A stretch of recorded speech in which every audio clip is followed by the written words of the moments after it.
Hello guys! Welcome back sa aking channel. Ngayon guys, i-unbox ko ang aking biniling item sa Lazada. Ang wireless electric massager na siya guys. So, ang price nito guys is 851.78 siya sa 72nd Street Warehouse.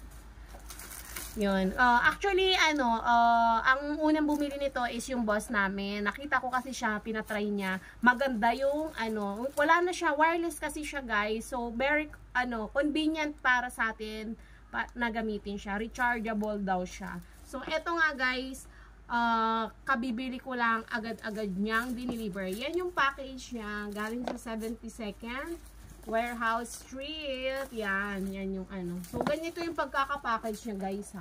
Wala pa. Hindi ko pa yan na Ganyan na ganyan talaga siya. So, eto, so excited kasi lagi masakit ang aking likod.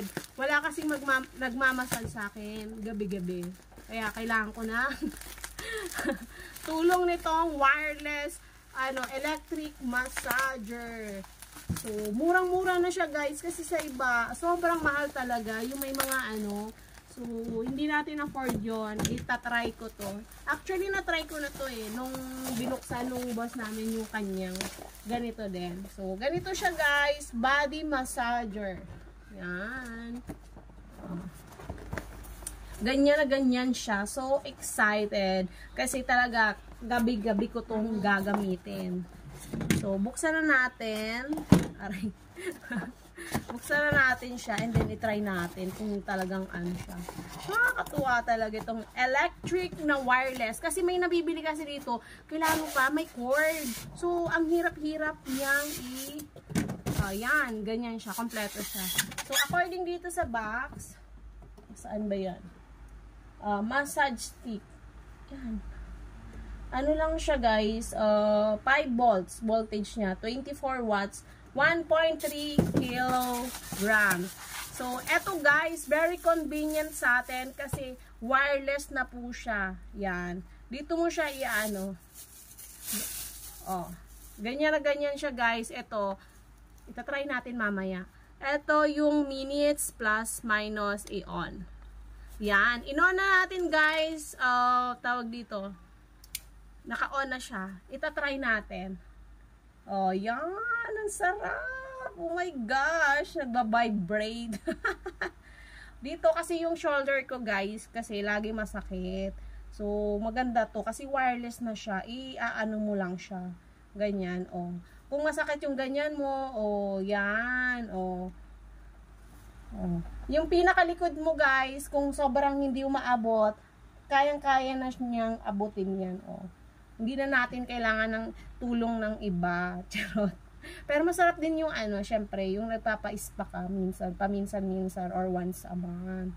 Pero ito guys talaga, yan, dinemo ko na sa inyo. Kasi gusto ko talaga ipakita na worth it yung pera nyo pag binili nyo tong wireless. Ganyan, wireless na siya guys. So, ganyan lang siya, naka 30. Ito daw, nagka-count daw yan Parang minutes siya. So, i-off na muna natin and then, ganito siya guys. Yan. Electric massager. So, may mga siya, rechargeable po siya. Ito yung cord niya. And then, may mga, kung ano po ang pwede nyong isalpak dito. Tinatanggal po ito, nire-replace po ito. Halimbawa, kung masakit yung ulo mo, ito yung pang-massage mo dito.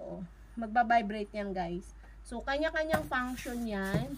And then, ito, siguro pag sa talampakan, masakit yung talampakan mo.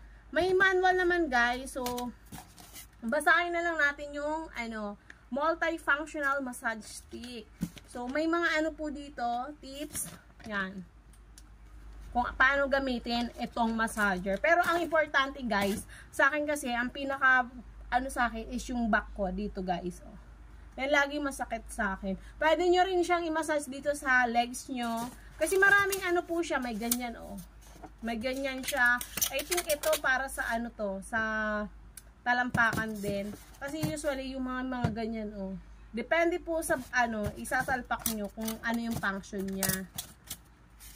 So, maganda siya guys. Ito, mas parang bet ko to. Tsaka may ganyan pa para sa paa din. Apak-apakan mo yung sa paa mo.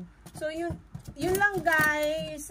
Very worth buying itong item na to guys. Itong wireless massager. Yan lang guys. Thank you for watching. Don't forget to follow, like, and subscribe sa aking mga social media account. See you on my next video. Bye-bye!